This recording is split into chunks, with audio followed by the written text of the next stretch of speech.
Voilà, bonjour à toutes et à tous. On attend juste une petite seconde. Il y a peut-être 2-3 de nos collègues qui vont arriver. Comme on attend depuis très longtemps le rapport de notre collègue, on peut attendre 2 minutes de plus peut-être, tant qu'on soit plus nombreux. C'est vrai que c'était une législature.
Voilà, bonjour à toutes et à tous.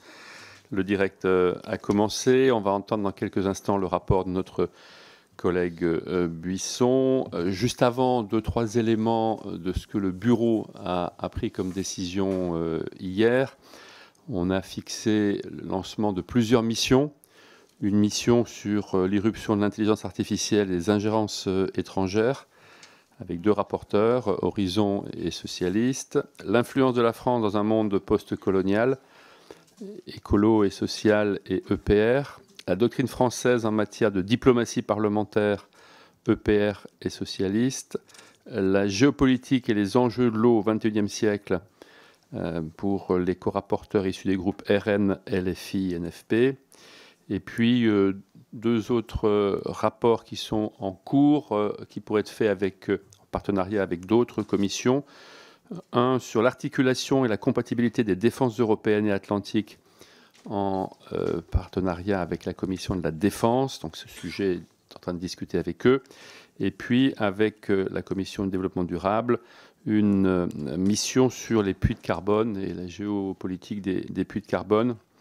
Et puis ensuite une mission sur l'évolution de la situation au Proche-Orient et la diplomatie française dans le monde arabe, à l'ère du second mandat de Donald Trump, qui sera mené plus tard, à l'issue d'une conférence que la Commission des affaires étrangères va organiser le 6 février sur la situation au Proche-Orient et la capacité que l'on aura dans cette conférence de produire des idées sur la stabilité dans la région, avec une capacité, c'est le double enjeu, de souveraineté du peuple palestinien et de la sécurité de l'État d'Israël. Et on va essayer de contribuer à cette réflexion. Ce sera le 6 février à l'Assemblée nationale.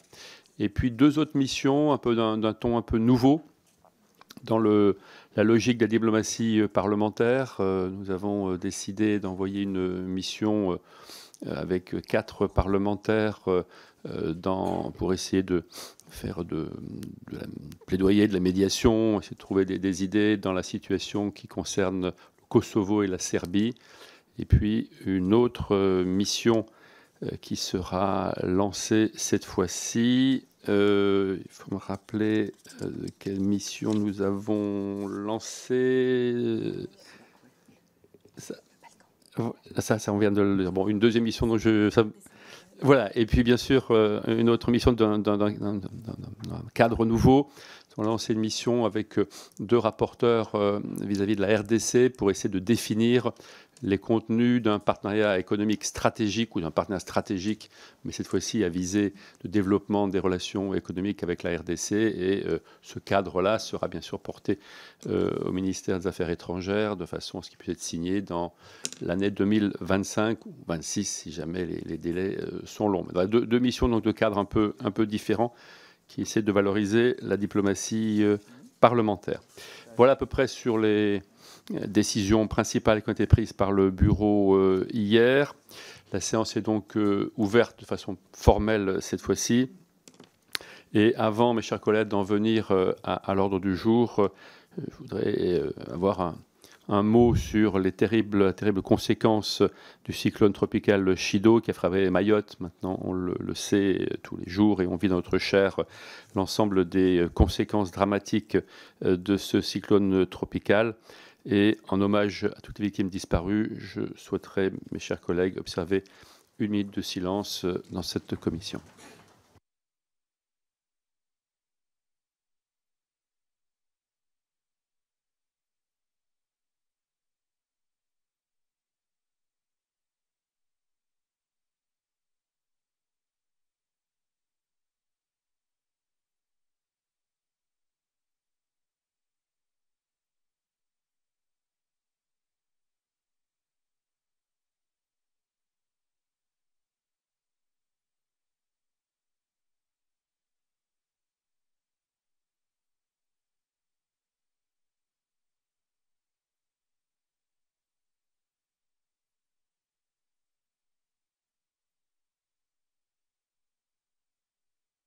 Voilà. L'ordre du jour appelle ce matin l'examen du rapport d'information de notre collègue Jérôme Buisson sur les ressources naturelles stratégiques et les terres rares.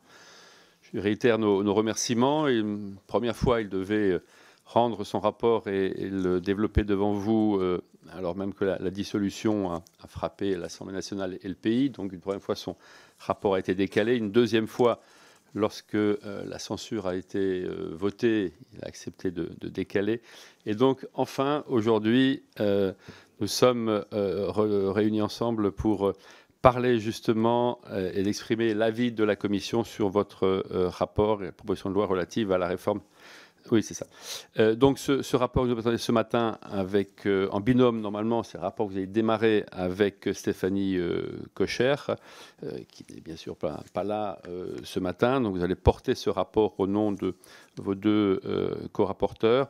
Et sans déflorer réellement le contenu des conclusions de rapporteurs, je me bornerai à titre liminaire à formuler ici quelques observations pour camper le cadre dans lequel ce rapport a eu lieu et également les enjeux que ce rapport va nous permettre de discuter. Je rappellerai d'abord les propos de la présidente de la Commission européenne qui soulignait il y a 2 ans maintenant devant le Parlement européen que le lithium et les terres rares seront bientôt plus importants encore que le pétrole et le gaz. Le seul problème est qu'actuellement, un unique pays contrôle la quasi-totalité du marché. Ces quelques mots résument assez bien, finalement, les défis et enjeux auxquels s'est intéressé le rapport qui va nous être présenté. De fait, le déploiement des énergies renouvelables et de l'électrification des transports dans le monde aujourd'hui repose sur un certain nombre de ressources naturelles clés. En ce sens, ces ressources revêtent une valeur stratégique tant elles façonnent l'avenir de l'économie mondiale.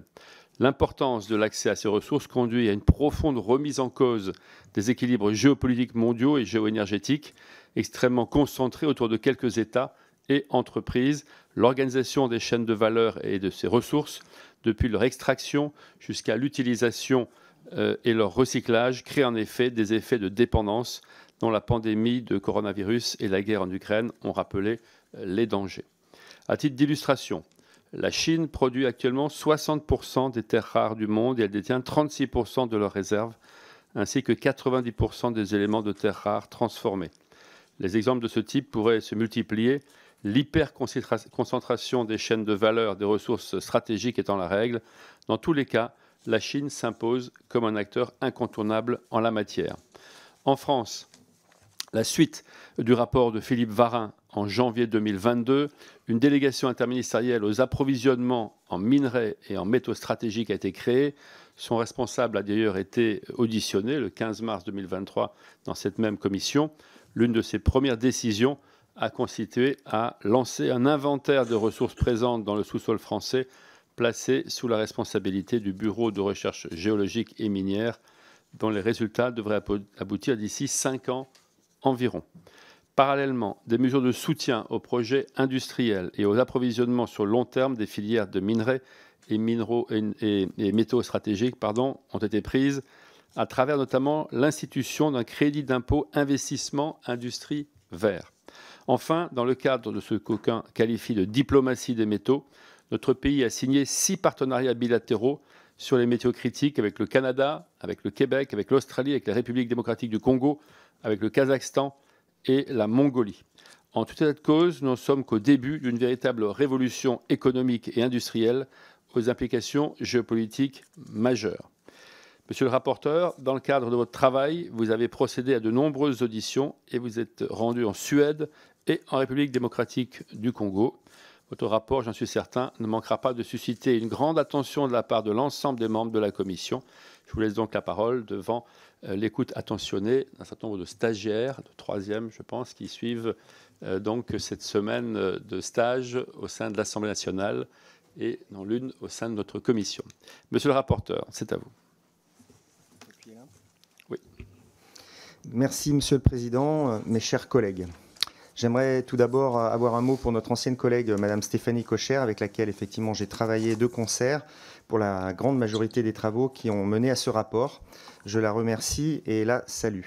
Je souhaite bien sûr remercier Madame l'administratrice, Madame Polycarpe, pour le travail que vous avez fourni tout au long des travaux et de la rédaction de ce rapport. Il me revient aujourd'hui de vous présenter les conclusions des travaux que j'ai menés depuis plusieurs mois sur un sujet, si ce n'est le sujet central du XXIe siècle, celui des approvisionnements en ressources stratégiques et en métaux critiques utilisés dans le cadre de la double transition écologique et numérique. Ceci, en effet, indispensable à la fabrication de véhicules électrifiés, au développement de l'énergie nucléaire, éolienne, solaire, de l'hydrogène ou encore de l'électronique et de l'aéronautique, pour ne citer que quelques exemples. Cette question n'est pas nouvelle et s'inscrit dans le sillage d'une réflexion plus large sur les vulnérabilités de notre pays et de l'Union européenne, ainsi que leur dépendance à l'égard de puissances étrangères aux stratégies commerciales plus ou moins coopératives. Pour autant, son importance ne s'est révélée que récemment à l'aune de diverses crises d'approvisionnement. Celle de la Covid-19 a mis en lumière les difficultés liées au développement et à l'allongement des chaînes de valeur mondiales. Les confinements décidés à travers le monde ont parfois entravé l'offre des pays en engendrant de nombreux problèmes d'approvisionnement d'intrants et la demande adressée en bloquant les étapes aval de fabrication des produits utilisant ces intrants. Plus récemment, la guerre menée en Ukraine a confirmé la fragilité de l'Union européenne vis-à-vis de la Russie, qui représentait il n'y a pas si longtemps encore une part importante des approvisionnements énergétiques européens pour les 3 énergies fossiles, pétrole, gaz naturel et charbon. Cette prise de conscience entre en résonance avec l'évolution depuis une dizaine d'années de la doctrine de notre politique industrielle, en théorie du moins. L'appropriation politique de l'objectif d'autonomie stratégique ou de souveraineté stratégique, selon le vocable utilisé, est sans doute l'aboutissement le plus révélateur. Il reste à en évaluer la mise en œuvre concrète qui laisse encore à désirer.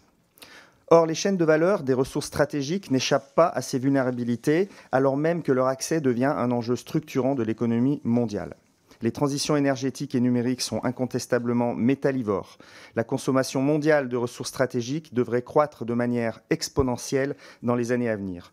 L'humanité pourrait extraire d'ici le milieu du XXIe siècle autant de ressources métalliques qu'elle en a consommées depuis le début de l'âge de fer pour couvrir ses besoins. Certains minéraux et métaux seront plus particulièrement sollicités. C'est le cas du cuivre, le grand métal de la révolution énergétique, dont la demande pourrait quadrupler à court terme, tant il est actuellement indispensable à la construction de véhicules électriques et pour accorder les bornes de recharge au réseau électrique. De même, la consommation en lithium pourrait être multipliée par 40 d'ici le milieu du siècle, celle du graphite et du cobalt par 25 et celle des terres rares par 7. Au regard de ces éléments, plusieurs conclusions s'imposent. Si l'état des réserves mondiales en ressources stratégiques devrait permettre de couvrir globalement l'augmentation de la demande, le principal enjeu sera d'être capable de produire à un rythme suffisamment rapide pour suivre celui de la transition énergétique. En effet, le développement d'un projet d'extraction permettant d'exploiter une ressource, une fois celle-ci identifiée, prend du temps, parfois jusqu'à 20 années. Les projets d'usines de transformation sont également à concevoir sur le temps long, tout comme la qualification des matériaux correspondant à une innovation technologique. Les quantités requises dans le futur demanderont des investissements colossaux dans l'industrie minérale à l'échelle mondiale. Ils dépasseront les 1 000 milliards de dollars. La difficulté à mobiliser de tels investissements pourrait, là encore, freiner le rythme de croissance de l'offre mondiale. Toutefois, la principale inquiétude demeure liée à l'organisation des chaînes de valeur et d'approvisionnement des minerais et métaux stratégiques. Leur structuration présente en effet des degrés de concentration géographique et capitalistique largement supérieurs à celui du pétrole, et ce au bénéfice de la Chine. Prenons l'exemple des terres rares. Leur chaîne de valeur est monopolisée par la Chine, qui produit actuellement 60% des terres rares du monde, détient 36% de leurs réserves et 90% des éléments de terres rares transformés, ce qui signifie qu'elle importe des terres rares d'autres pays et les transforme sur son territoire. Cette position dominante est ancienne. Les efforts déployés par Pékin pour intégrer l'économie chinoise à la mondialisation lui ont permis d'inonder le marché d'éléments de terres rares à prix bas et de devenir ainsi son premier producteur mondial dès les années 90.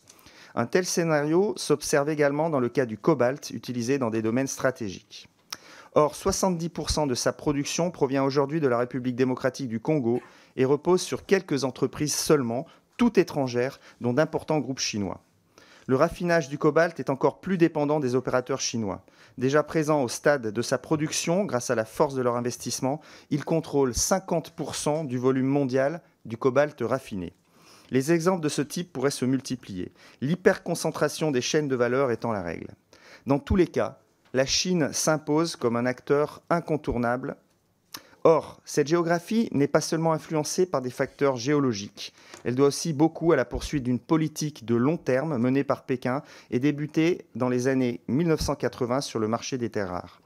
Il s'agit alors pour la Chine d'assurer son indépendance industrielle à travers la construction d'entreprises verticalement intégrées et contrôlant les chaînes de valeur sur lesquelles elles sont installées, de soutenir son développement économique et de construire un outil militaire fondé sur une industrie de pointe. Cette stratégie repose sur des investissements massifs opérés sur les actifs miniers, les réserves, les infrastructures énergétiques, de transport et de télécommunications. Elle est complétée depuis le début des années 2000 par la poursuite d'une politique de sécurisation de ses approvisionnements en matières premières. C'est dans ce cadre que la Chine s'est rapprochée de plusieurs États africains producteurs de ressources. Cette situation est problématique à plus d'un titre. Elle permet à la Chine et à quelques entreprises de contrôler l'avenir de la production industrielle associée aux révolutions numériques et écologiques et d'utiliser les ressources stratégiques comme un outil de rétorsion à l'égard de ses partenaires économiques. La restriction des exportations chinoises de terres rares observée en 2010 trouve sa source dans un différend entre la Chine et le Japon autour des îles Senkaku, administrées par le Japon mais revendiquées par la Chine. Le contrôle des exportations de graphite, instauré à la fin de l'année 2023, répond à une même logique de représailles à l'encontre cette fois des États-Unis, qui entend prohiber l'exportation vers la Chine de puces recourant aux technologies de l'intelligence artificielle. Et le 16 novembre dernier, le ministère de l'économie chinois a annoncé souhaiter introduire de nouvelles restrictions d'exportation sur le tungstène, le magnésium et l'aluminium. Dans ce contexte, les États producteurs et consommateurs de ressources stratégiques tentent de se repositionner sur les chaînes de valeur pour en rééquilibrer le fonctionnement et en tirer un meilleur profit. Un grand nombre de pays producteurs cherchent aujourd'hui à mieux profiter de la présence des ressources stratégiques sur leur territoire. Pour eux, l'enjeu est au moins triple. Éviter que le secteur primaire ne domine de nouveau leur économie, investir davantage dans l'aval de la chaîne de valeur monopolisée pour l'heure par la Chine et contourner les aléas des évolutions technologiques qui risquent de causer la perte de leurs actifs miniers. On peut penser à l'Indonésie, premier producteur et deuxième exportateur mondial d'étain, qui met en place une forme de nationalisme industriel. Cette politique doit d'autant plus nous intéresser qu'elle n'est pas sans lien avec la crise du nickel que connaît la Nouvelle-Calédonie, fortement impactée par la baisse tendancielle des prix de cette ressource, sous l'effet de l'augmentation de la production indonésienne et du différentiel du coût de l'électricité entre nos deux pays. C'est aussi le cas en République démocratique du Congo, qui a modifié son code minier dans un sens plus favorable à ses intérêts, renégocie certains de ses contrats passés avec des entreprises chinoises et cherche à diversifier ses partenariats économiques pour contrebalancer la présence de capitaux chinois. Face à l'émergence de ces nouveaux rapports de force internationaux, les pays consommateurs très dépendants définissent progressivement des stratégies qui ne sont pas centrées sur les seuls minerais et métaux, mais visent plus largement la résilience de leur chaîne de valeur industrielle. Ces stratégies doivent permettre de mieux identifier leurs besoins, de diversifier leurs ressources d'approvisionnement et d'ouvrir de nouvelles mines sur leur territoire. En ce sens, la transition écologique est aussi une révolution industrielle. Dans le cas de l'Union européenne, le Conseil et le Parlement ont adopté tout récemment un accord de Critical Raw Material Act qui laisse entrevoir l'avènement d'une réelle stratégie européenne en termes de matières premières critiques. Faisant suite à la déclaration de Versailles de 2022, ce règlement fixe une série d'objectifs à horizon 2030. L'extraction, la transformation et le recyclage opérés dans l'Union européenne doivent couvrir respectivement 10%, 40% et 15% de sa consommation annuelle.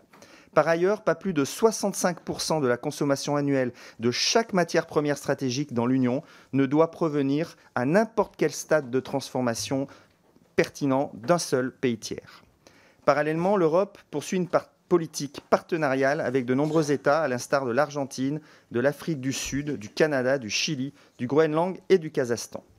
Ces accords visent non seulement l'accès à la ressource, mais cherchent aussi à promouvoir le développement des industries extractives et de transformation en respectant des critères environnementaux, sociaux et de gouvernance stricts. Quant à la France, sa prise de conscience est aussi très récente. Suite à la remise au gouvernement du rapport de M. Philippe Varin en janvier 2022, notre pays a progressivement dessiné les contours d'une stratégie nationale sur les minerais et métaux critiques. Il a ainsi créé des institutions spécifiques chargées d'en assurer le pilotage et la mise en œuvre, à l'instar de la délégation interministérielle aux approvisionnements en minerais et métaux stratégiques, le DIAMS. L'une de ses premières décisions a consisté à mener un inventaire des ressources présentes sur le sol français, placé sous la responsabilité du Bureau de recherche géologique et minière, le BRGM, dont les résultats devraient aboutir d'ici 5 ans environ. La France tente également de renforcer son soutien aux projets industriels dans les filières des minerais et métaux stratégiques, extraction, transformation et recyclage, et la conclusion de contrats d'approvisionnement à long terme, off-takes. Elle a développé différents outils, parmi lesquels le crédit d'impôt investissement industrie verte, qui permet de soutenir financièrement dans le pays des projets des chaînes de batteries, éoliennes, panneaux solaires et pompes à chaleur, et un fonds d'investissement dédié aux minerais et métaux critiques. Ce dernier poursuit l'objectif d'une levée d'au moins 2 milliards d'euros, dont 500 millions de crédits de l'État, mobilisés à travers France 2030 d'ici la fin de l'année 2024. Enfin, une grande part de son action internationale consiste à conclure des partenariats stratégiques bilatéraux dans le cadre de sa diplomatie des métaux. En 2023, par exemple, notre pays a signé 6 partenariats bilatéraux sur les métaux critiques avec le Canada, le Québec, l'Australie, la République démocratique du Congo, le Kazakhstan et la Mongolie. Ces politiques n'en sont toutefois qu'à leur début et sont loin de disposer de l'élan politique et des moyens financiers mobilisés par certains États comme le Japon et les États-Unis. Si leurs orientations vont dans le bon sens, il est désormais urgent qu'elles montent en puissance. Ceux qui n'investissent pas dès aujourd'hui ce sujet seront probablement incapables de rattraper leur retard d'ici quelques années. Or, plusieurs défis restent encore à relever pour y parvenir. D'abord, celui de rassurer et de convaincre les populations de l'importance d'investir dans nos chaînes de valeur et des avantages qui en découlent. Trop souvent, des années de mauvaises pratiques, un manque de sensibilisation aux enjeux associés aux ressources stratégiques et des idées fausses quant à l'industrie minière du XXIe siècle jouent contre nos propres intérêts. La France, et plus largement l'Europe, ne manque pourtant pas d'atouts. Elles disposent de règles strictes permettant d'encadrer les activités minières et doivent se conformer à ces normes environnementales, sociales et de gouvernance exigeantes. Renationaliser une partie de nos chaînes de valeur permet ainsi de ne pas exporter nos pollutions dans des pays pour lesquels la protection de l'environnement et la biodiversité ne sont pas toujours des priorités, quelles qu'en soient les raisons. Il est nécessaire de mieux faire connaître ce corpus législatif et la réalité de ce qu'est l'industrie minière du XXIe siècle dans les pays développés. J'ai pu me rendre en Suède, grand pays minier européen, et visiter l'immense mine souterraine de la ville de Kiruna, en Laponie. Tout est fait pour réduire les impacts sur l'environnement, depuis l'exploitation de ces ressources en profondeur jusqu'à l'électrification des machines-outils utilisées. Les emplois proposés ne ressemblent en rien aux scènes de Germinal. Il s'agit plutôt de techniciens qualifiés et bien rémunérés qui contrôlent à distance l'extraction mécanique des minerais. Il est nécessaire que nous communiquions autour des métiers de l'industrie minière et des secteurs associés tout en investissant dans la constitution de filières de qualité permettant de couvrir les besoins de nos entreprises. L'ensemble de ces mesures, associées à une meilleure valorisation des retombées locales, des projets miniers et industriels, devraient permettre de lever bien des craintes. Le soutien public aux projets miniers est également décisif pour permettre leur réalisation dans des délais raisonnables, qu'il s'agisse de leur apporter une aide financière conséquente ou de lever certains obstacles administratifs. Sur le plan financier, l'Union européenne doit faire plus et mieux à la fois pour mobiliser l'ensemble des instances aptes à soutenir les projets européens, à l'instar de la Banque européenne d'investissement, et pour encourager les États membres à sécuriser les chaînes d'approvisionnement en ressources stratégiques en leur permettant de subventionner tout projet concourant à ces objectifs. Toutefois, l'échelle naturelle d'une stratégie industrielle est nationale. Et à ce titre, la France ne doit pas attendre les seuls financements d'organes européens et déployer des financements ciblés pour développer l'activité minière et métallurgique. En période budgétaire contrainte, l'argent public ne peut être la seule source de financement. C'est pourquoi il est nécessaire de mobiliser une partie de l'épargne des Français au moyen d'un produit d'épargne à rendement intéressant et possiblement garanti par l'État. C'est un point qui a demeuré au centre de la plupart des auditions. Le prix de l'énergie rend aujourd'hui impossible toute démarche de réindustrialisation.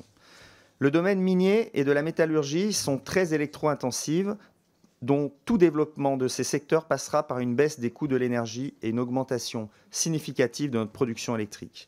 C'est pourquoi il est indispensable que notre pays fasse usage de l'avantage comparatif que lui confère notre parc électronucléaire pour la réindustrialisation que nous souhaitons tous. Il est également indispensable de simplifier les démarches administratives et les temps de consultation préalables à la réalisation d'un projet minier ou géothermique qui peuvent parfois prendre jusqu'à 2 ans en France.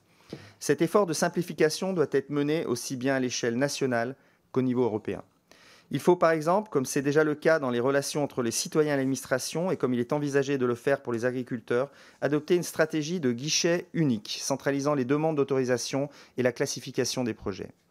Les procédures, par nature déjà complexes, sont encore alourdies par l'existence de multiples interlocuteurs qui peuvent même avoir des exigences ou donner des avis qui se contredisent.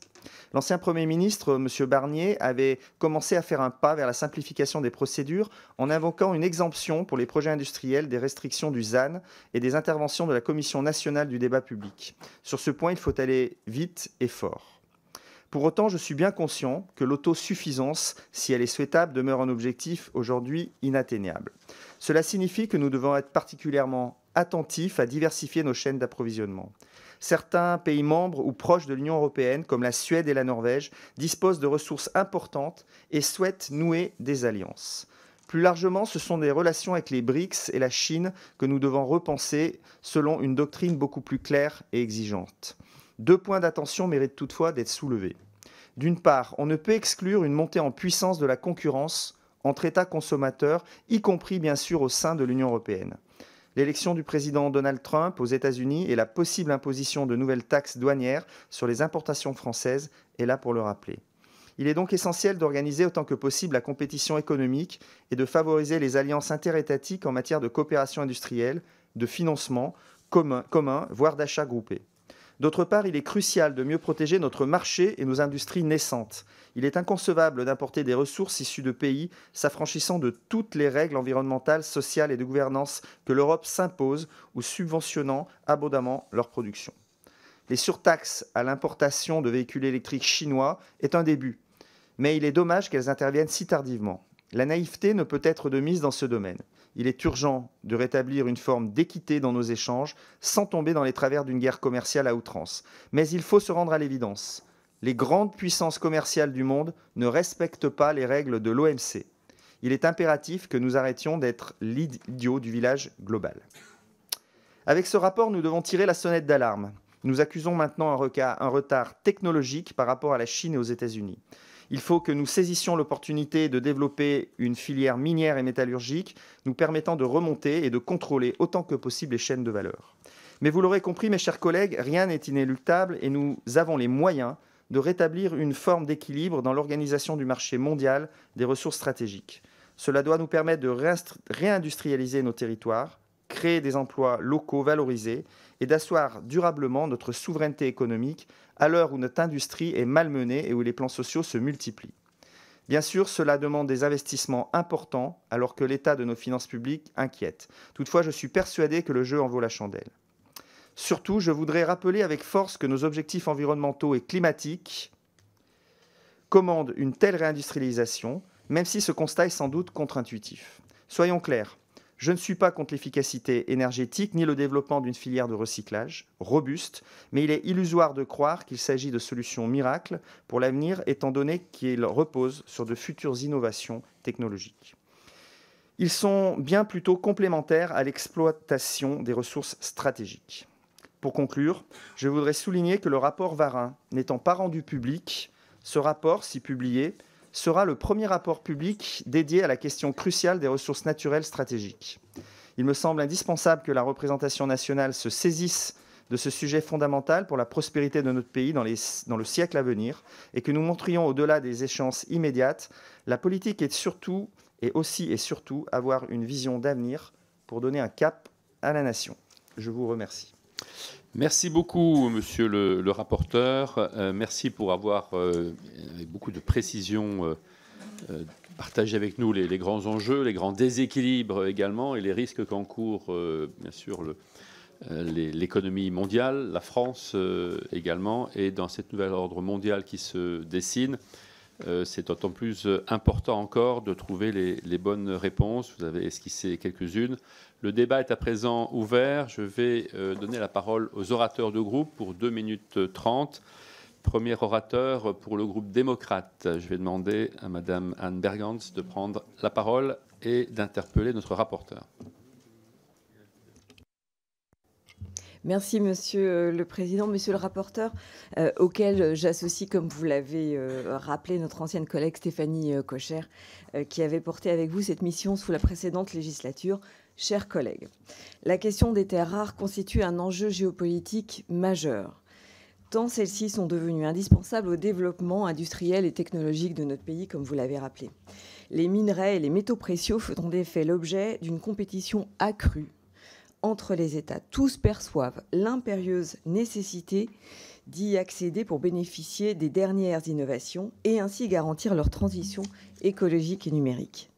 Si de nombreux pays, tels que le Japon et les États-Unis, ont très vite compris et appris à gérer leur dépendance vis-à-vis des pays où se concentre l'essentiel de la production, il aura fallu attendre en France la pandémie de la Covid-19 et la fermeture des frontières pour que nous prenions conscience du besoin de retrouver la maîtrise de nos approvisionnements. Dans ce contexte, votre rapport présente des recommandations bienvenues qui doivent nous aider à renforcer notre autonomie stratégique. Et ce, par exemple, en accompagnant la relocalisation de projets industriels en France ou en soutenant la recherche et l'innovation. Vous proposez ainsi de réaliser un inventaire des ressources dont nous disposons sur le sol français et en particulier dans l'Hexagone où ont déjà pu être identifiés des stocks d'or, de fluorine, d'antimoine ou encore de zinc.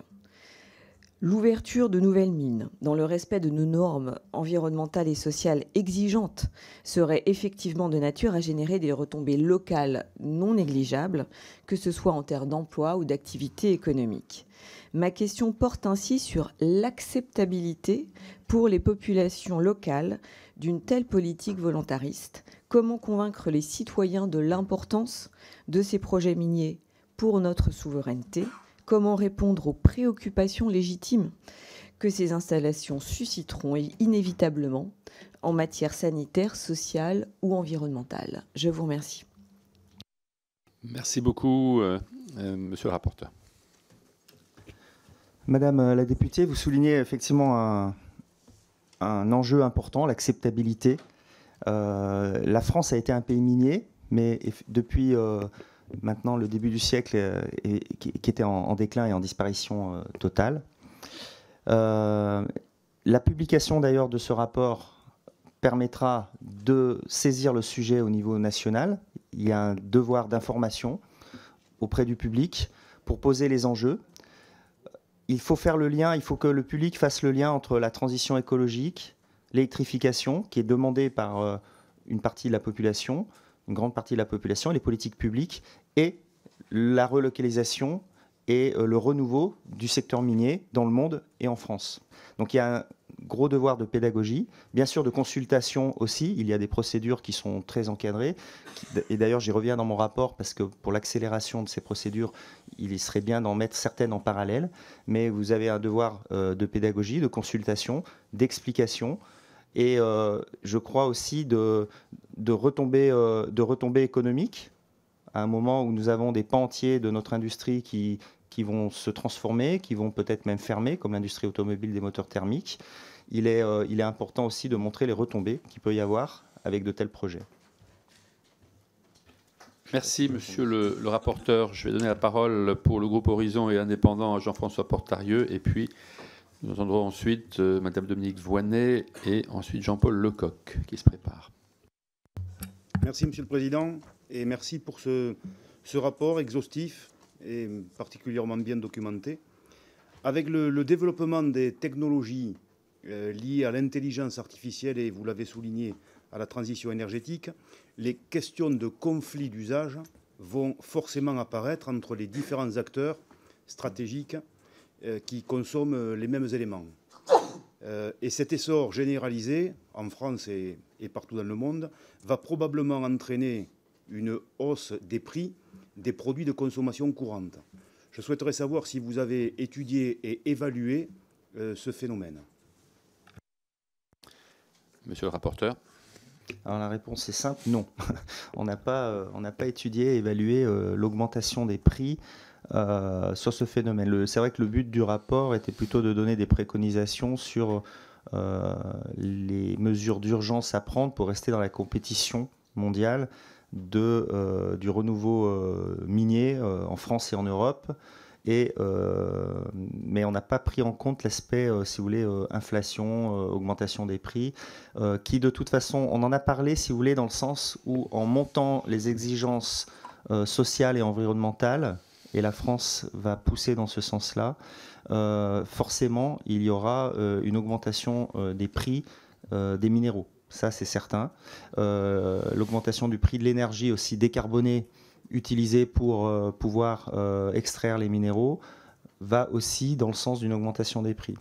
Mais je crois qu'effectivement, ça sera peut-être une conséquence naturelle et qui sera mondiale en fait, parce que les standards d'extraction des minéraux vont monter dans tous les pays, pas simplement en France et en Europe, mais c'est une exigence mondiale avec une harmonisation des critères au niveau du code minier, par exemple.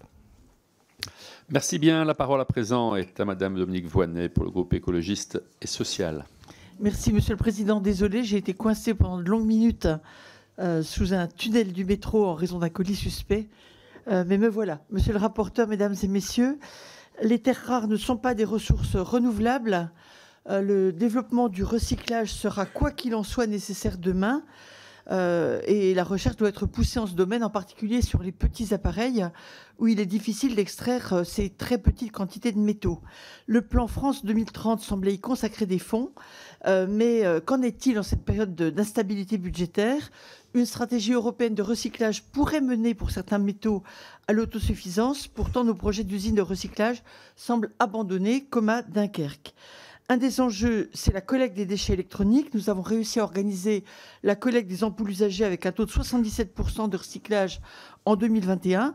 On pourrait le faire pour d'autres métaux. Ces mêmes ampoules, d'ailleurs, puisque c'est un exemple qui est vraiment très intéressant, dont on peut extraire lors de leur recyclage, d'après l'École polytechnique de Zurich, de l'europium qui sert à la fabrication d'écrans. Deuxième préoccupation, vous parlez de développer l'extraction des terres rares chez nos alliés, mais qui sont-ils et jusqu'à quand ? Si on prend l'exemple de l'uranium du Niger, qui nous semblait acquis jusqu'à il y a quelques mois, quelques années, est-ce qu'on peut vraiment compter sur la RDC ou sur le Burundi ? L'Europe est en position de dépendance vis-à-vis de l'étranger, c'est une réalité. Il y a évidemment des pistes dans votre rapport et je trouve évidemment intéressant et presque drôle que ce soit vous qui deveniez porte-parole d'une solution européenne. Il est en effet d'agir à ce niveau pour une stratégie de stockage de métaux rares et non plus avec une simple déclaration pays par pays. Donc l'idée de stock stratégique est vraiment intéressante. Un manque de coordination nous coûte à tous. Production en France comme en Europe, elle se doit de conserver les plus hauts standards environnementaux. Sous couvert de simplification, vous remettez une fois de plus en cause le ZAN et souhaitez alléger le code de l'environnement. Moi, je suis à peu près convaincu qu'il faudra revenir sur les modalités de mise en place du ZAN, mais il faut le faire dans un cadre global et responsable et pas au coup par coup, comme semblait le proposer par exemple le projet de loi simplification de la vie économique du gouvernement Attal qui s'attachait davantage à détricoter les normes environnementales qu'à simplifier quoi que ce soit. Vous donnez l'exemple de la Guyane, par exemple. Eh bien, le Sénat, dont la majorité ne peut pas être considérée comme composée d'écologistes intégristes, s'était révolté, s'était élevé contre le détricotage des normes environnementales en Guyane. Et donc, on doit vraiment veiller à une protection de notre environnement et de nos espaces. Voilà. Donc, limiter notre dépendance par le stockage, la diversité de nos approvisionnements, le recyclage, exiger de nos partenaires la protection aussi des espaces naturels au même niveau que chez nous, c'est un préalable. Merci, monsieur le rapporteur. Merci, monsieur le président. Merci, madame la députée. Monsieur le rapporteur. Merci, madame la députée. Je vais essayer de répondre à plusieurs points. Le recyclage, tout d'abord, c'est effectivement un enjeu important, mais qui, pour l'instant, pose de nombreux problèmes. Tout d'abord, nous n'avons pas atteint la masse critique, dans certains cas, pour les batteries, par exemple, pour pouvoir être rentable, d'où l'arrêt de certaines usines de recyclage de batteries. Les batteries auront une durée de vie actuelle, ou encore une durée de vie d'environ 10 ans, peut-être. Ensuite, elles seront utilisées peut-être pour du stockage d'énergie dans un deuxième temps, même si elles ont perdu une part de leur capacité. Donc on aura, un stock de batteries à utiliser pour le recyclage pas avant en tout cas 10 ans, peut-être un peu plus. Et il faut évidemment que les ventes de voitures électriques poursuivent leur expansion et ne soient pas entravées, soit par le choix des consommateurs, soit par une baisse des subventions de l'État pour des raisons budgétaires ou autres. Donc ça, c'est un premier point sur, par exemple, certains obstacles au recyclage. Il y a un problème de collecte aussi, évidemment, qui est à mettre en place, parce que c'est pas simplement construire une usine de recyclage, mais c'est construire toute une filière de recyclage avec la collecte, et certains éléments sont compliqués. Vous avez aussi des éléments qui se recyclent pas. Pour l'instant, nous avons les pales d'éoliennes qui posent de gros problèmes de recyclage. Ensuite, vous avez parlé de la miniaturisation. La miniaturisation, effectivement, pose de gros problèmes. Les industriels nous ont dit que pour l'instant, ils sont incapables de recycler les quelques microgrammes de terres rares qui se trouvent dans les téléphones portables, par exemple, ou même dans les tablettes. Donc on a des problèmes de miniaturisation. Les progrès industriels aussi, les progrès industriels et technologiques mettent en danger la filière de recyclage. Parce qu'en fait, plus les progrès industriels avancent, plus les quantités de terres rares et de métaux diminuent. Donc finalement, cela entre en contradiction avec une industrie du recyclage qui, elle, a besoin de plus en plus de produits à recycler. Donc vous voyez, c'est pas simple, c'est un enjeu, effectivement.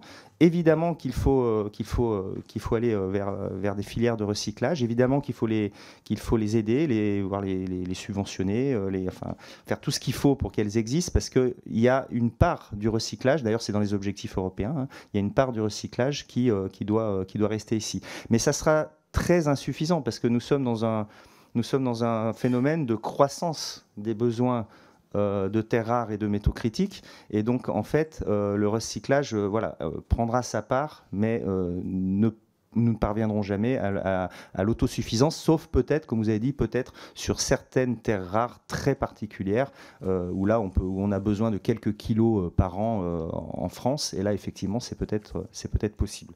Ensuite, vous avez parlé d'une contradiction de ma part sur la France et l'Europe. J'ai insisté dans mon rapport sur le fait que la stratégie devait être au niveau national, parce que vous avez parlé de nos alliés. Effectivement, nous ne savons pas qui sont nos alliés de demain, et c'est valable aussi au niveau européen. Donc il faut effectivement une stratégie, par exemple, de stockage, certainement au niveau national. On en parle dans le rapport. C'est ce que le Japon a fait, hein, et les États-Unis aussi, par exemple. Et effectivement, mais il ne faut se priver d'aucun levier.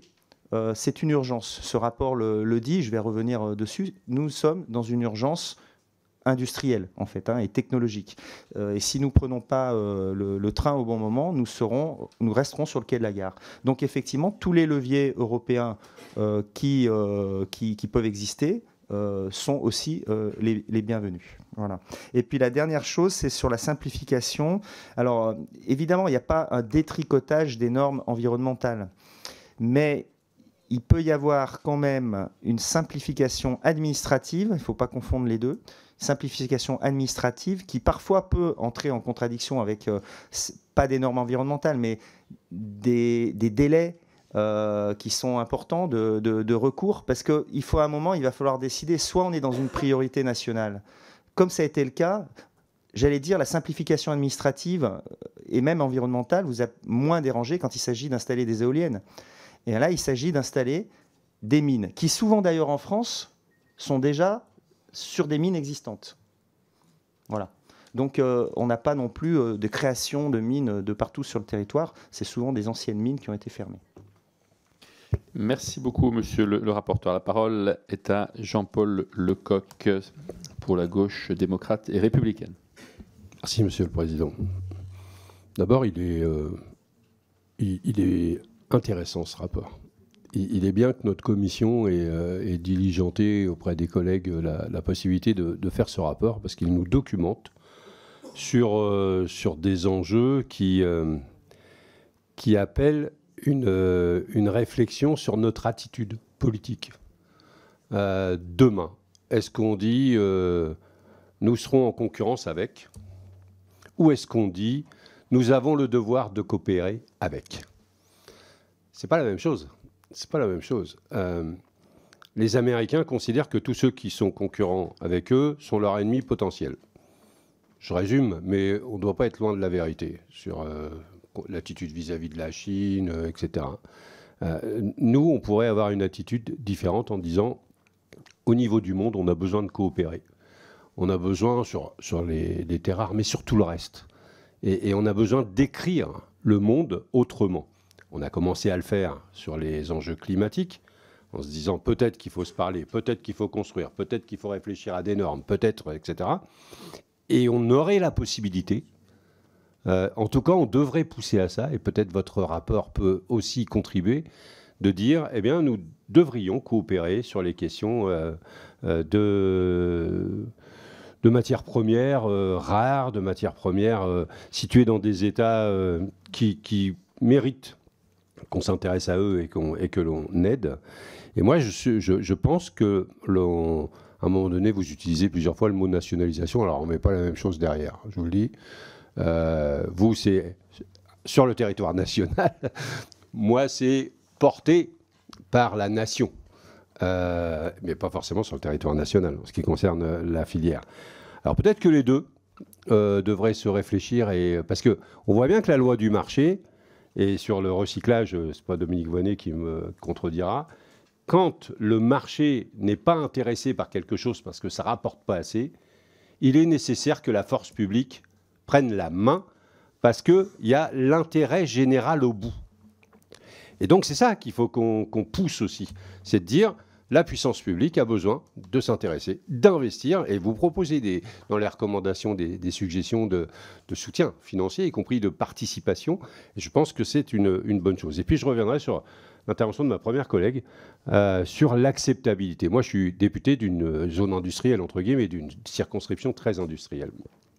Et l'acceptabilité, c'est essentiel. Mais on a réduit les capacités d'acceptabilité des populations par la fiscalité. On a dégradé, la taxe professionnelle a été supprimée, le lien fiscal entre une industrie et son territoire qui permettait de compenser, entre guillemets, pollution et acceptabilité, n'existe plus ou peu. Et donc il y a toute cette chaîne-là à réfléchir, et je m'arrêterai là, Monsieur le Président, à réfléchir si on veut une acceptabilité d'une industrie sur un territoire et d'une industrie future. Monsieur le rapporteur, notamment sur l'acceptabilité. Monsieur le Président Lecoq, Monsieur le député, la coopération ou la concurrence, bon, on rêverait tous d'un monde, effectivement, où la coopération prendrait le pas sur la concurrence. Mais il se trouve qu'on est dans un monde capitaliste, et c'est pas un gros mot dans ma bouche. Même la Chine, pays communiste, s'est mis au capitalisme, prouvant que c'était quand même un des systèmes qui marchait le mieux. Et donc, effectivement, on se retrouve avec des enjeux qui, j'allais dire, viennent limiter cette coopération. Tout d'abord, il y a sur ces terres rares et ces métaux critiques, vous avez des enjeux militaires. Bon, là, on est tout sauf dans la coopération. Nous avons des enjeux industriels de leadership. Quel pays va prendre le leadership sur les voitures électriques, les puces électroniques, l'intelligence artificielle, etc. Et là, vous avez une compétition acharnée. on est loin de la coopération aussi entre les industriels. Donc, effectivement, la coopération va se faire de manière, je pense, bilatérale, trilatérale, des fois plus, en fonction des intérêts des pays qui se regroupent souvent par secteur géographique. Vous savez, vous avez une zone d'influence russo-chinoise, ils coopèrent entre eux. Vous avez la zone d'influence américaine, canadienne, australienne, ils vont coopérer entre eux. Et nous, entre pays européens, certains pays européens, pas tous, on n'a pas tous la même vision, vont coopérer entre eux. Et c'est déjà le cas. Nous avons des accords bilatéraux avec certains pays. Donc voilà pour ce qui est du côté coopération et concurrence. Sur l'acceptabilité, effectivement, c'est proposé dans le rapport d'ailleurs, il faut absolument qu'il y ait des retombées sur les territoires où se trouvent ces industries. Ça, c'est essentiel. C'est demandé par les collectivités et par la population. Donc effectivement, il y a des pays, même des pays, le Congo a mis ça en place, des redevances, des redevances qui sont plus importantes et qui permettent aux collectivités, à l'État et aux populations locales de s'y retrouver financièrement. On a vu ça aussi en Suède avec les populations amies. Voilà. Et bien sûr, l'acceptabilité passe aussi par des emplois qualifiés. Le travail est une dignité, vous le dites souvent, et effectivement, cette industrie permettra d'avoir des emplois. Merci, monsieur le rapporteur. Je donne la parole à présent pour l'Union des droites pour la République à Vincent Trébuchet. Merci, Monsieur le Président. Merci, Monsieur le rapporteur, pour ce rapport très complet. Mon intervention sera courte et se centrera sur les questions de diplomatie économique. La France industrielle se trouve dans une situation préoccupante, devenue vulnérable face à des acteurs comme la Chine qui dominent les chaînes d'approvisionnement des ressources naturelles stratégiques. Les constats dressés par le rapport que nous examinons sont sans appel. La Chine contrôle 60% de la production mondiale de terres rares et 90% de leur raffinage. A l'inverse, les industries européennes dépendent quasi exclusivement d'importations, même pour des ressources essentielles comme le lithium et le cobalt indispensables aux batteries et aux technologies numériques. Cette dépendance est exacerbée par l'affaiblissement de notre diplomatie économique, en particulier en Afrique et au Moyen-Orient. Comment ne pas s'alerter de la situation au Niger et de l'annonce de la suspension de la production d'uranium par la filiale d'Orano le 31 octobre. Là où nous avions autrefois des partenariats stratégiques cruciaux, nous sommes désormais en recul. Donc, pour répondre à ces défis, le groupe UDR propose plusieurs axes. Le premier, c'est de rebâtir des alliances stratégiques. La France doit renouer des partenariats solides avec les pays producteurs. Et nos territoires ultramarins représentent des atouts sous-exploités qu'il est urgent de valoriser. La deuxième, c'est de conditionner nos aides et investissements. L'aide publique au développement doit devenir un levier stratégique, conditionné à des engagements clairs sur l'accès prioritaire aux ressources critiques pour la France. Le troisième, c'est de renforcer notre diplomatie économique. Chaque ambassade dans les pays producteurs devrait intégrer des experts spécialisés en ressources stratégiques capables de négocier directement des partenariats industriels et miniers. À ce titre, le groupe UDR avait proposé un amendement au PLF 2025 visant à augmenter les crédits alloués à notre diplomatie économique. Et puis enfin, quatrièmement, sécuriser nos approvisionnements en renforçant la confiance des entreprises. Face à la montée des tensions géopolitiques, les entreprises européennes hésitent à investir dans des zones à risque, notamment dans le secteur minier.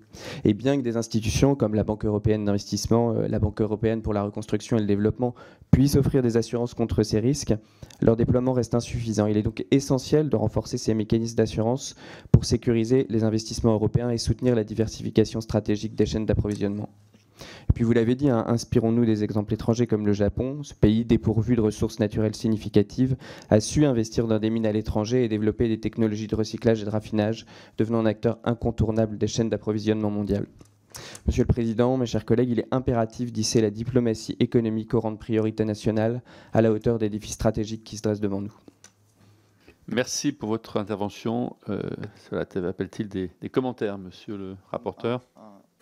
Un ou deux commentaires. Merci pour votre intervention. Bon, effectivement, vous l'avez dit, le constat est alarmant. La prédominance de la Chine est sans partage quasiment dans ce domaine. le Niger a été anticipé quand même par le groupe Orano. Et il y a déjà des sources d'approvisionnement qui ont été diversifiées sur l'uranium, avec des partenariats moins sous influence de la sphère sino-russe. Parce qu'en gros, c'est le problème. Beaucoup des pays dans lesquels nous nous fournissons sont dans la zone d'influence sino-russe. Donc nous avons des partenariats maintenant avec l'Australie et j'ai un autre pays pour l'uranium, je ne sais plus, le Canada peut-être, je ne sais plus. Enfin, on a essayé de Kazakhstan, voilà. Pas le Canada, Kazakhstan. On a essayé de diversifier un petit peu cela. Et puis je rappelle quand même que la France a environ 6 ans de stock d'uranium devant, donc on a, contrairement aux métaux rares et aux terres rares et aux métaux critiques, on a du stock sur cette matière. Beaucoup de choses que vous avez dites sont dans le rapport, donc je ne vais pas revenir dessus. Peut-être sur la confiance pour les entreprises, effectivement. C'est un des sujets qui est souvent revenu lors des entretiens. Ce sont des investissements qui sont de l'ordre du milliard d'euros. Qui ne sont pas sûrs d'aboutir, parce qu'entre le moment où on met en œuvre un investissement, la matière première peut très bien avoir changé. Le contexte politique aussi. Donc c'est quelque chose d'assez complexe. Les Chinois ont résolu ce problème, j'allais dire, parce que c'est l'État qui prend les pertes, hein, d'une certaine façon. Et nous, c'est vrai qu'on demande aux entreprises de prendre ce risque qui est, suivant leur dire, assez ou trop important à leurs yeux pour l'instant. Voilà, c'est un des problèmes. Merci. À présent, la parole est à Madame Laurence Robert Dehaut pour le Rassemblement national. C'est à vous, Madame la députée. Merci, Monsieur le Président. Merci, Monsieur le rapporteur, pour votre travail significatif qui met en lumière les enjeux que recouvrent l'approvisionnement et la maîtrise des chaînes de production des ressources stratégiques sur la nécessaire réindustrialisation de la France et de l'Europe. L'Union européenne est relativement mal née en ressources minières stratégiques qui sont indispensables aux transitions numériques et écologiques qu'elle impose à ses États membres. Cette réalité n'emporte pas pour autant une fatalité. Le Japon est également mal doté, mais il a réussi à diversifier ses partenaires pour réduire sa dépendance à la Chine grâce à une politique volontariste. En France et en Union européenne, la prise de conscience fut tardive, sans toutefois que cela ne conduise à la mise en œuvre d'une véritable politique industrielle ou d'une stratégie cohérente en matière d'approvisionnement. Outre ces problématiques d'approvisionnement, en l'état actuel du coût de l'énergie, les industries européennes et françaises vont droit dans le mur. Alors que la Chine a investi massivement pour diversifier ses sources d'énergie et que les États-Unis ont atteint l'indépendance énergétique, l'Union européenne, sous l'égide de l'Allemagne, s'est échinée à détruire l'avantage comparatif que nous avions grâce à notre énergie nucléaire. En cause, une promotion aveugle et idéologique de la production d'électricité d'origine renouvelable, ainsi qu'un mécanisme européen de fixation des prix qui a conduit à l'augmentation artificielle du prix de l'électricité. L'Allemagne commence à prendre conscience de l'impasse dans laquelle elle s'est fourvoyée dans les années 2000 par l'arrivée au pouvoir de la coalition rouge-verte, qui s'est aujourd'hui muée en humiliation nationale. 500 milliards d'euros pour installer des forêts d'éoliennes pour un bilan environnemental et économique désastreux, impasse dans laquelle elle a entraîné la France, incapable de défendre son industrie nucléaire au niveau européen. Monsieur le rapporteur, quelles sont, selon vous, les mesures à mettre en place rapidement pour améliorer la compétitivité de nos industries? Je vous remercie. Monsieur le rapporteur. Question très précise. Une partie figure déjà dans votre rapport. Mais je vais vous apporter quelques points d'éclaircissement, chers collègues. Vous l'avez rappelé, l'industrie française pâtit des conséquences de choix politiques désastreux qui ont été opérés dans les dernières décennies. Tout d'abord, le désinvestissement dans le domaine du nucléaire, tant au niveau de la recherche qu'au niveau de la construction de centrales, au profit d'énergies renouvelables dont la production est intermittente. Mais aussi l'adoption du mécanisme européen de fixation des prix de l'électricité, qui indexe le prix de l'électricité au coût de production de la dernière centrale productrice, donc souvent d'ailleurs une centrale à gaz.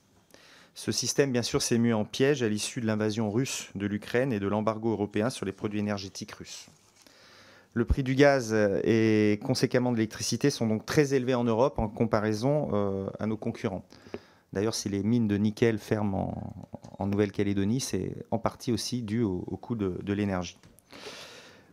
Le coût de l'énergie contraignent le développement des industries, tout particulièrement celui des industries énergo-intensives comme la métallurgie.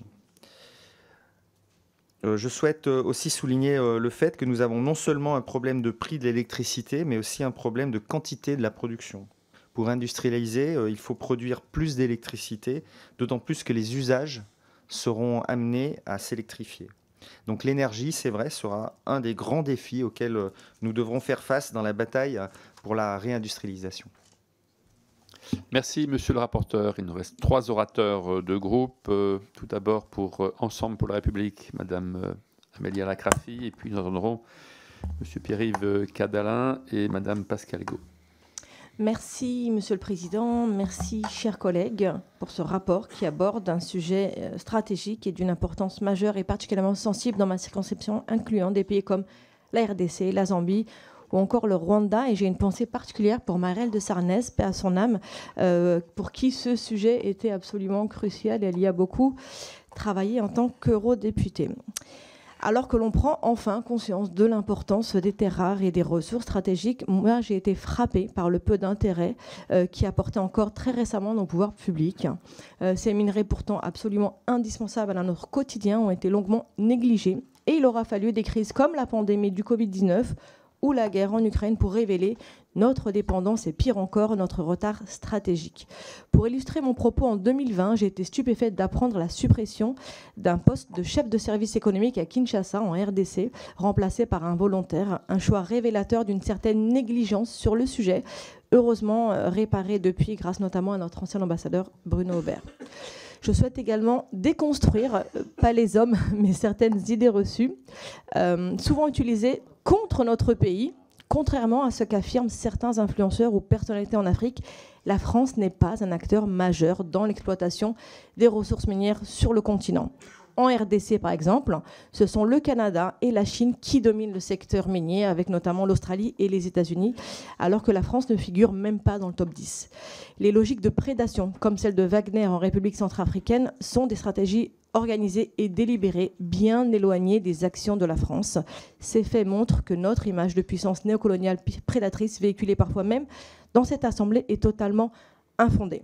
Face à ce constat, je salue les initiatives mentionnées dans votre rapport, comme la création du DIAMS, le crédit d'impôt, ou encore la relance du partenariat franco-congolais sur les métaux critiques. Mais face à l'avance considérable prise par des puissances comme la Chine ou les États-Unis, je m'interroge. Face à cette avance, les Chinois, notamment, maîtrisent non seulement l'extraction, mais aussi le raffinage et la transformation des terres rares. En France, le manque de capacité industrielle, est-ce qu'on peut, selon vous, réussir à avancer sur ces chaînes de valeur? Est-ce que les recommandations dans votre rapport spécifique peuvent nous aider à développer suffisamment vite? Et à quelle échéance pouvons-nous espérer une autonomie partielle ou totale dans le domaine des métaux critiques, notamment en ce qui concerne leur rôle dans la transition énergétique? Je vous remercie. Merci beaucoup, monsieur le rapporteur. Je rappelle une donnée que vous avez, dans laquelle vous avez fait état dans votre rapport, c'est qu'il ne faut pas plus de 65% à l'échelle européenne. On est très loin de l'autonomie avec ce chiffre extrêmement élevé. Non, vous faites, madame la députée, bonjour, vous faites bien de le rappeler, le constat est grave et alarmant. Effectivement, on va pas se voiler la face, les enjeux sont énormes et il n'est pas certain que nous puissions réussir. Ça, c'est évident, parce qu'il peut y avoir des crises devant nous. Et j'ai insisté dans le rapport un petit peu sur la fin à dire que là, on est dans une optique où on prend des mesures, j'allais dire dans un environnement assez calme pour l'instant encore, même si la Chine annonce déjà des mesures de restriction sur des métaux envers les États-Unis encore il y a quelques semaines. Mais on pourrait très bien avoir une crise du type embargo total, comme c'est arrivé pour le Japon dans les semaines, dans les mois à venir, en cas d'un conflit, je ne sais pas, Taïwan ou d'autres choses comme ça. Donc effectivement, la situation est grave. Donc vous me parlez d'échéance. Il faut aller le plus vite possible, ça c'est certain. Et effectivement, c'est un petit peu ce que je mets aussi dans le rapport, c'est que pour l'instant, on a beaucoup de choses qui se mettent en place et qui vont dans le bon sens. Il ne faut pas non plus jeter tout à la poubelle, qui vont dans le bon sens, mais qui n'ont pas encore porté vraiment leurs fruits, comme certains pays arrivent à se mettre, j'allais dire, au travail plus rapidement. Effectivement, vous avez les Américains, alors il y a plus de moyens aussi, mais qui ont déjà voilà, acheté des mines, acheté des concessions, etc. Nous, on est loin de ça. En RDC, il y a zéro mine française. Très peu d'experts. Moi, j'ai été choqué comme vous quand je suis allé voir en RDC rencontrer. Il y a très peu d'experts. Il y en a quelques-uns, mais c'est vrai qu'ils se sentent assez seuls. Donc, on ne met pas encore assez de moyens sur cette urgence économique et industrielle. Ça, c'est certain. Voilà, je crois j'ai oublié peut-être un autre point de votre question, mais il y avait l'échéance et effectivement l'urgence et les moyens. Il y a aussi une autre. C'est pas simplement la crise Covid et la guerre en Ukraine qui nous a mis face à des échéances assez incroyables. C'est aussi la loi de la fin du thermique en 2035. Et ça, c'est pas, j'allais dire, c'est nous-mêmes qui nous sommes fixés une échéance qui apparaît à certains industriels très très compliquée à atteindre et qui met en difficulté aussi la filière, parce que je vous rappelle que si ces entreprises n'y arrivent pas, elles seront soumises à des amendes de plusieurs dizaines de millions d'euros si elles ne respectent pas le calendrier fixé par l'Union européenne, alors même qu'elles n'ont déjà pas les moyens suffisant pour investir dans la transformation du parc thermique en électrique. Merci, monsieur le rapporteur. Pour la France insoumise, monsieur Pierre-Yves Cadalin. Merci, monsieur le président, monsieur le rapporteur. Les terres rares portent bien leur nom qui devrait être étendu à bien d'autres ressources. Leur détention, leur exploitation comme leur vente sont un enjeu géostratégique identifié qui fait pleinement partie de la recomposition en cours de l'ordre international. Ces différents éléments sont rares, comme le sont en définitive la plupart des matériaux de base qui fondent les processus de production actuels. Si les terres rares portent bien leur nom, c'est qu'elles posent la question des limites au sein desquelles s'insère l'activité humaine. D'abord, il est décisif de penser la stratégie industrielle de la France et de l'Europe pour assurer une maîtrise de ces chaînes de valeur. Cela suppose d'assumer une planification écologique qui pose des actes concrets. L'Union européenne, par son attachement purement idéologique au libre-échange, s'est privée des moyens de sécuriser les approvisionnements et de construire des chaînes de production pertinentes, notamment pour la transition énergétique. Une question d'importance est posée. On l'a dit, nous ne produisons presque pas de terres rares et les gisements européens sont faibles. La question des coopérations commerciales et industrielles à construire est ouverte, mais elle ne saurait ni se tenir dans le cadre d'une croyance aveugle dans le libre-échange, ni au prétexte de la transition écologique. Je vous renvoie à ce propos à l'excellent ouvrage de Jean-Baptiste Fressos, Sans transition, qui explique bien que l'idée même de transition énergétique est fausse. Nous ne sommes jamais passés, par exemple, du charbon au pétrole, car nous n'avons jamais autant consommé et du premier et du second. Il est aujourd'hui nécessaire d'engager une bifurcation profonde de nos modes de production. Nous en aurions, selon les estimations actuelles, pour un peu plus de 4 siècles de production de terres rares au niveau mondial. Le surgissement du changement climatique, qui provoque des changements sur des dizaines de milliers d'années, nous oblige à penser 4 siècles et après. De quelque façon que nous prenions le problème de la production aujourd'hui, nous retrouvons la contradiction fondamentale de notre époque. D'une part, les limites effectives et indéniables posées par le monde physique, par la nature.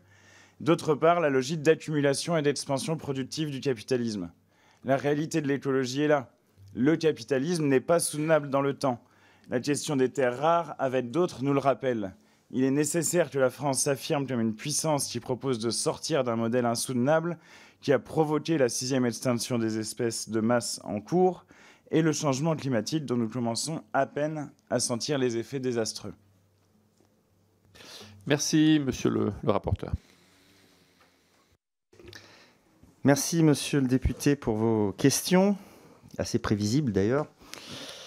Tout d'abord, premier élément, les terres rares portent très mal leur nom. Les terres rares portent très mal leur nom parce que tout d'abord, il y en a beaucoup en fait sur Terre. Il y en a beaucoup en Europe et il y en a même en France. Vous avez des gisements de terres rares faramineux qui viennent d'être découverts en Suède. Et puis en plus, l'avantage des métaux et de certaines terres rares, c'est qu'elles se recyclent sans perdre leur qualité. Donc d'une certaine façon, c'est pas quelque chose de rare. Ce qui est rare, effectivement, enfin ce qui pose problème, c'est la concentration du raffinage de ces terres rares en Chine. Parce que c'est eux, finalement, in fine, qui maîtrisent la distribution des terres rares dans le monde et qui s'en servent comme d'un outil politique pour arriver à leur fin politique et industrielle. Ça, c'est la première chose. Ensuite, les évolutions technologiques du capitalisme vont permettre petit à petit de diminuer ces besoins en quantité dans les appareils qu'on va nous vendre, que ce soit les smartphones, que ce soit les télévisions, etc. Donc, d'une certaine façon, je pense que le problème actuel n'est pas la rareté des matériaux, contrairement à... Elles portent mal leur nom, hein, au nom de terres rares, mais c'est surtout la concentration de la chaîne de valeur par certains pays, la Chine principalement, et qui peut s'en servir comme d'un outil politique. Ça, c'est le premier problème. Ensuite, vous savez, vous parlez du capitalisme, mais moi, j'ai pas souvenir que l'Allemagne de l'Est produisait des trabants, quoi. Voilà. C'était simplement moins bon que ce que le capitalisme produisait, mais elle produisait des voitures aussi. Hein, voilà. Donc, tout le monde, voilà, il y a pas. On est dans une société, c'est comme ça, on peut le combattre comme vous ou pas, mais on est dans une société, c'est vrai, plutôt à tendance capitaliste, et les gens ont besoin, aussi de produits. Vous allez peut-être pas priver nos amis des pays en voie de développement du luxe que nous avons de pouvoir avoir certains produits. Eux aussi en rêvent et finiront par en avoir. Merci. Au-delà des petites piques, on va passer la parole à Madame Pascale Got. Et puis, dernière intervenante, ensuite Véronique Besse, avant de refaire un deuxième tour de séance.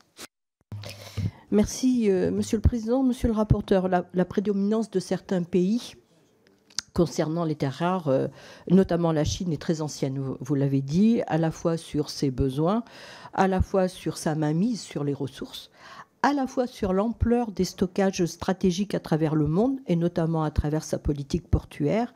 Et puis, cela, globalement, crée des tensions. Et vous ne l'avez pas peut-être assez relevé, une financiarisation croissante des marchés des matières premières, avec souvent de la spéculation qui amplifie le déséquilibre sur l'économie réelle et influe sur la formation des prix.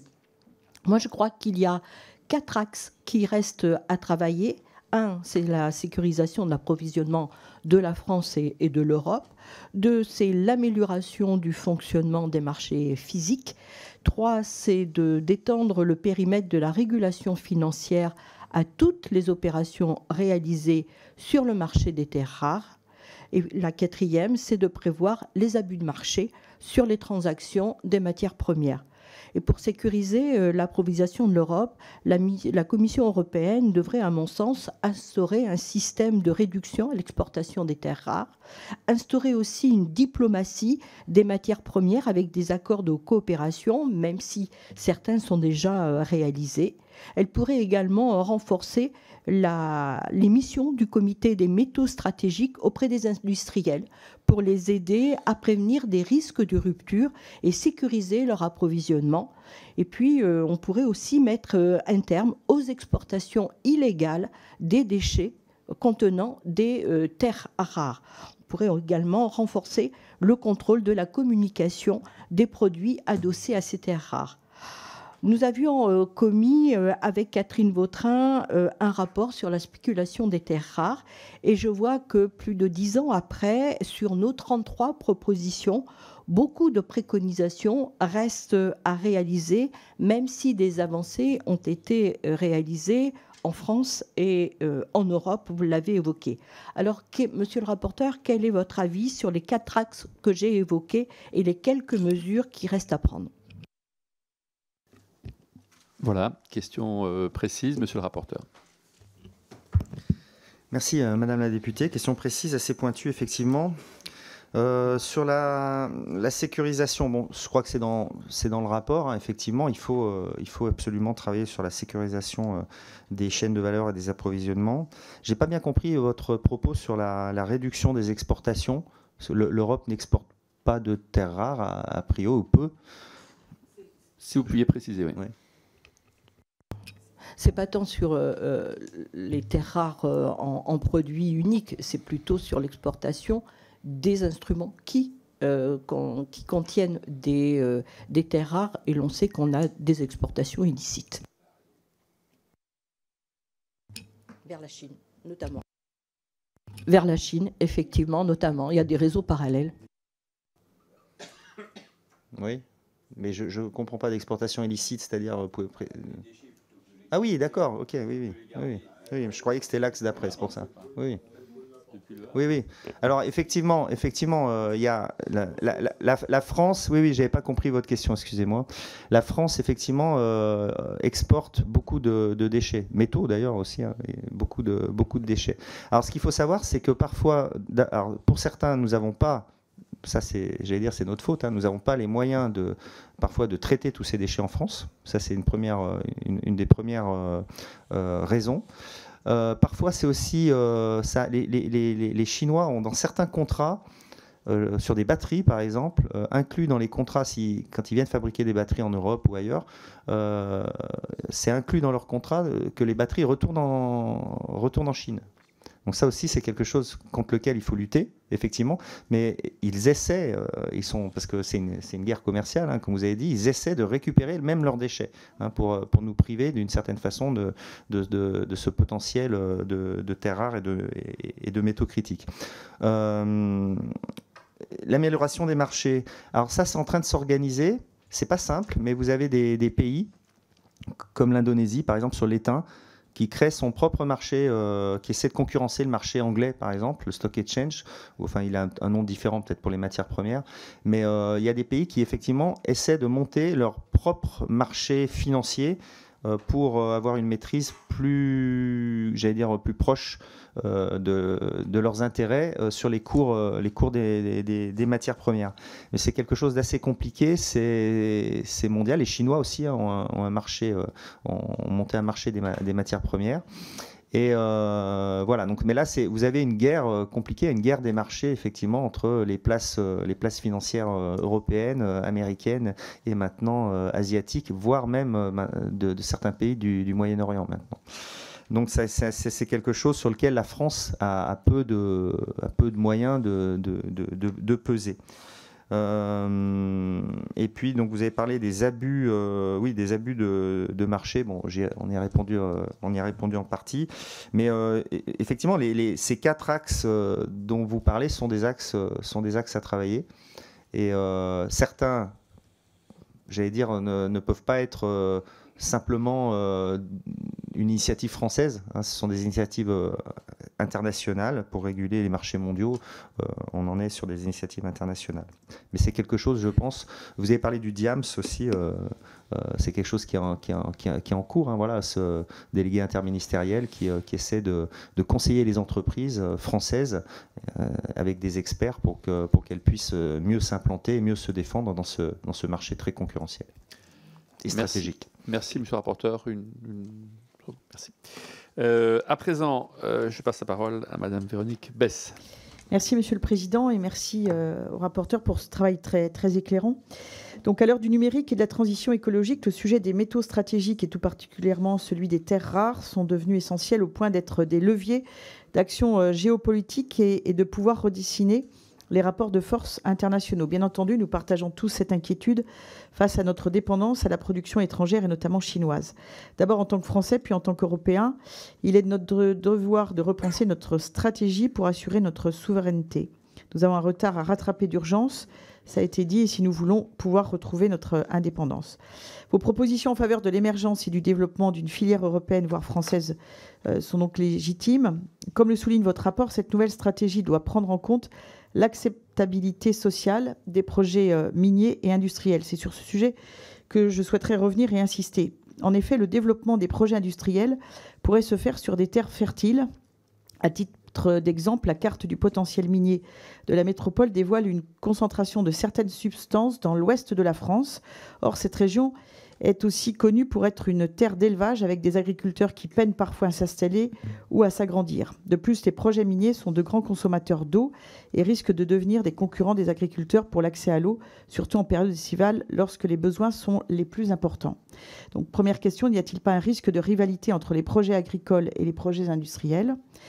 Et par ailleurs, je souhaite également vous alerter sur les réactions parfois épidermiques d'associations. Je ne parle pas des associations de riverains qui seraient concernées, mais bien d'associations militantes qui s'opposent par principe ou par idéologie à certains projets. Leur opposition se fait non seulement suivant les voies réglementaires pour retarder des projets, mais aussi en s'en prenant directement aux outils et aux infrastructures. Donc, deuxième question, au-delà des simplifications administratives, quelles sont les pistes réglementaires pour assurer la sûreté des biens et des personnes ? Merci. Merci de votre intervention. Là aussi, 2 questions, monsieur le rapporteur.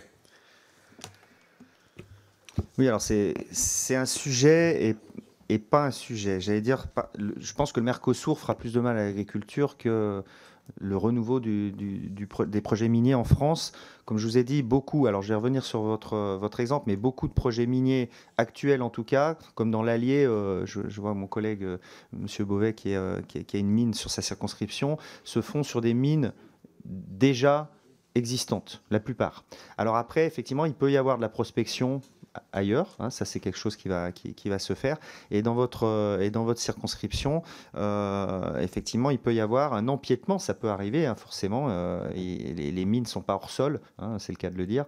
Et il peut y avoir un empiètement à certains endroits sur des terres agricoles. Ça, c'est quelque chose de possible. Alors bien sûr, c'est quelque chose qui devra être encadré, limité, qui devra forcément faire l'objet sûrement de lois spéciales pour limiter tout cela. Mais j'allais dire comme pour les projets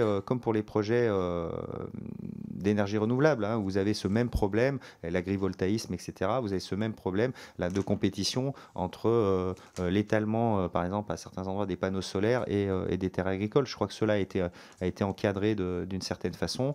Les mines actuelles, la plupart des mines actuelles seront souterraines. Déjà, ça résout aussi un problème. On a moins de mines à ciel. Je ne pense pas qu'il y ait de projets de mines à ciel ouvert. Les mines qui se montent actuellement sont plutôt des mines dans le monde hein, en général, sont des mines souterraines, donc à plusieurs centaines de mètres, voire kilomètres de profondeur. Et puis, oui, sur la sûreté, alors si j'ai oublié une partie de la question, mais donc c'était par rapport aux personnes qui s'attaqueraient, c'est ça, au site.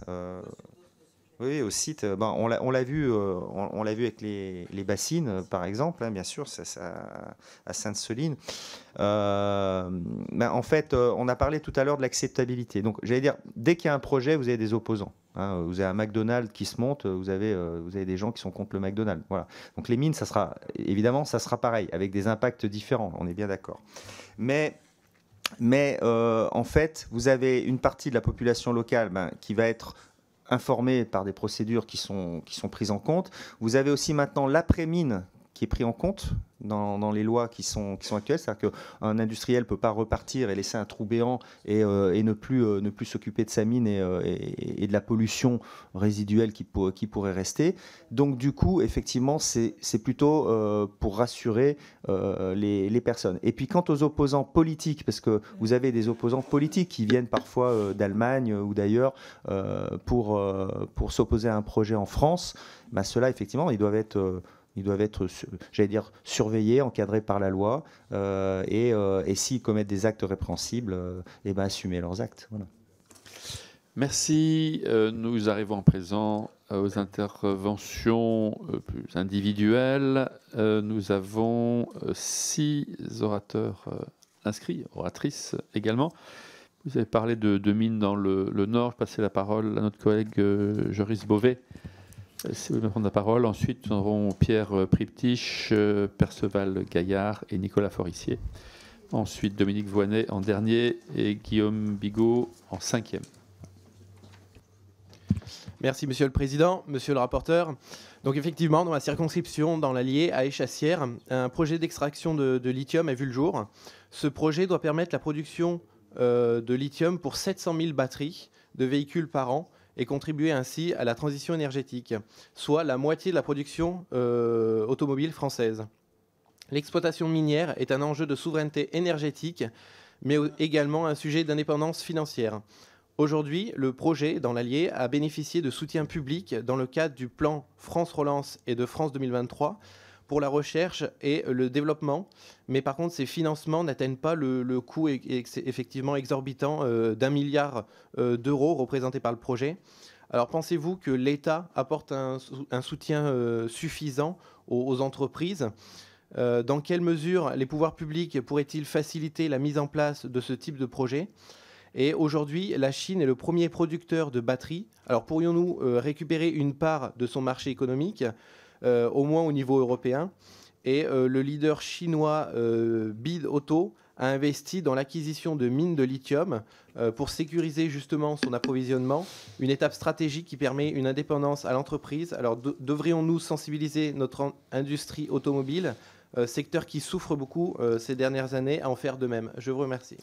Merci beaucoup, monsieur le rapporteur. Beaucoup de questions en peu de temps. Oui, beaucoup de questions. Alors, je vous remercie de votre question. Effectivement, il est nécessaire que les pouvoirs publics se mobilisent pour l'industrie minière, en passant par une simplification radicale des démarches permettant une réduction des délais nécessaires pour la mise en place d'un projet, une réduction du nombre des interlocuteurs, ça a été dit dans le rapport, mais aussi intensifier le soutien financier public pour être compétitif par rapport aux Américains via des crédits d'impôt, débloquer des investissements privés qui peut représenter l'épargne, par exemple en proposant des produits attractifs et garantis. En quelques mots, effectivement, nous avons besoin d'un État stratège. Concernant les parts de marché de la Chine dans le domaine des batteries, nous devons protéger notre marché et les industries naissantes avec des barrières douanières, renforcer notre compétitivité coût, notamment sur l'énergie, et rattraper notre retard technologique qui est important. Enfin, il me semble que la prise de conscience s'opère dans le secteur automobile et par exemple Stellantis investit maintenant dans l'industrie minière. Donc l'enjeu réside dans la généralisation de cette prise de conscience à toutes les industries concernées et la matérialisation en action concrète en travaillant sur la chaîne d'approvisionnement. Merci, monsieur le rapporteur. Timing parfait. Je rappelle que le format théorique, en tout cas, est d'1 minute. La parole est à Pierre Priptich. Monsieur le rapporteur, vous avez évoqué la stratégie nationale avec notamment des partenariats stratégiques bilatéraux. Je suis très étonné de ne pas trouver dans ces partenariats le Japon, parce que le Japon n'est pas évoqué. Or, le Japon, depuis 1966, recherche des nodules polymétalliques. Les nodules polymétalliques sont des galets de métaux dans les abysses à plusieurs milliers de mètres sous l'eau. Ces galets de métaux contiennent des métaux aussi divers que l'europium, le terbium, l'yttrium, le dysprosium et aussi du cobalt et du manganèse. En 2016, près de l'île de Mina Mitsushima, 16 millions de tonnes ont été recensées, permettant au Japon d'être totalement indépendant vis-à-vis en fait de l'approvisionnement chinois. Des boues prélevées à moins 5000 mètres sous la mer qui posent des problèmes et de très nombreux problèmes écologiques d'extraction. Pourquoi ce volet sur les nodules polymétalliques qui sont une source d'approvisionnement gigantesque n'est-il pas évoqué dans votre rapport ? Merci pour cette question, monsieur le rapporteur. Et le temps que vous puissiez réfléchir, je rappelle que l'exposition universelle d'Osaka en 2025 aura lieu avec cette commission. On se posera la question de voir comment on peut accompagner la diplomatie française et les acteurs français à l'exposition d'Osaka. Monsieur le député, merci pour votre question. Alors vous avez dû rater quelques pages dans le rapport parce qu'il y a plusieurs pages qui sont consacrées au Japon et justement sur ces nodules polymétalliques. Alors sachez que le Japon, effectivement, lorgne ses ressources, a une avance technologique très importante sur cette possibilité de récupérer ces nodules polymétalliques dans les grands fonds. Je crois qu'on parle de 5-6 000 mètres de profondeur. Alors, ils n'en sont pas encore au stade de l'exploitation. Ils en sont au stade de l'expérimentation encore, d'invention technologique pour pouvoir aller à ces profondeurs et voir si ça vaut le coup, pour le dire, de les récupérer. Mais effectivement, ils s'engagent dans cette direction. La France, pour l'instant, n'a pas choisi cette possibilité, bien que nous ayons aussi certainement, avec notre espace maritime, de nombreux gisements possibles. Donc, d'une certaine façon, la France préserve ses stocks futurs, que peut-être elle ira chercher si il n'y a pas de contradiction avec les fonds marins, la biodiversité, etc. Parce qu'il y a des impacts très difficiles à évaluer à ces profondeurs. Vous avez des animaux effectivement endémiques à certains endroits et qui peuvent très bien disparaître si on va racler les fonds. On l'a déjà vu avec la pêche intensive, par exemple. Mais peut-être que la France aurait tout intérêt effectivement à se rapprocher aussi du Japon pour pouvoir maîtriser cette technologie et ne pas faire ce qui s'est passé avec les Chinois, c'est-à-dire se retrouver dans 10 ou 20 ans en retard technologique pour pouvoir exploiter ces ressources s'il y a besoin et si c'est possible. Merci. Je passe la parole à Monsieur Perceval Gaillard. Merci Monsieur le Président, Monsieur le rapporteur, chers collègues. Aujourd'hui, seulement 1% des terres rares sont recyclées. L'Union européenne a récemment pris conscience de l'enjeu que ça pouvait représenter, le recyclage, et a fixé l'objectif d'augmenter de 15% les capacités de recyclage des matériaux critiques, dont les terres rares, notamment pour développer une industrie de production d'aimants permanents. Selon le site du gouvernement, la France bénéficie d'un certain nombre d'atouts. 4 entreprises françaises notamment ont développé des technologies innovantes qui permettent de mieux séparer les terres rares tout en allégeant les coûts d'eau et d'énergie et en minimisant les impacts environnementaux. Donc le recyclage permettrait a priori à la France et à l'Europe d'être productrice de terres rares recyclées et donc de désengager un peu la dépendance vis-à-vis des grands pays producteurs dont on a parlé. Donc où en sommes-nous concrètement du recyclage des terres rares en France? Et question subsidiaire, quel rôle pour les Outre-mer dans le recyclage des terres rares en France? On a parlé de la Guyane, vous avez parlé de la Polynésie aussi. Voilà, je vous remercie. Merci. Première question à laquelle vous avez déjà partiellement répondu. Deuxième question peut-être plus ouverte. En tout cas, il y a eu moins de débats sur cette question-là. Enfin, sans orienter votre réponse, mais comme on a un format court. C'est vrai que, par exemple, sur les aimants permanents, on n'en a pas parlé, c'est un enjeu parce que la Chine détient 90%, voire plus, du marché. Les gros aimants permanents sont essentiels pour les éoliennes et les petits aimants permanents pour les moteurs thermiques, pour les moteurs électriques.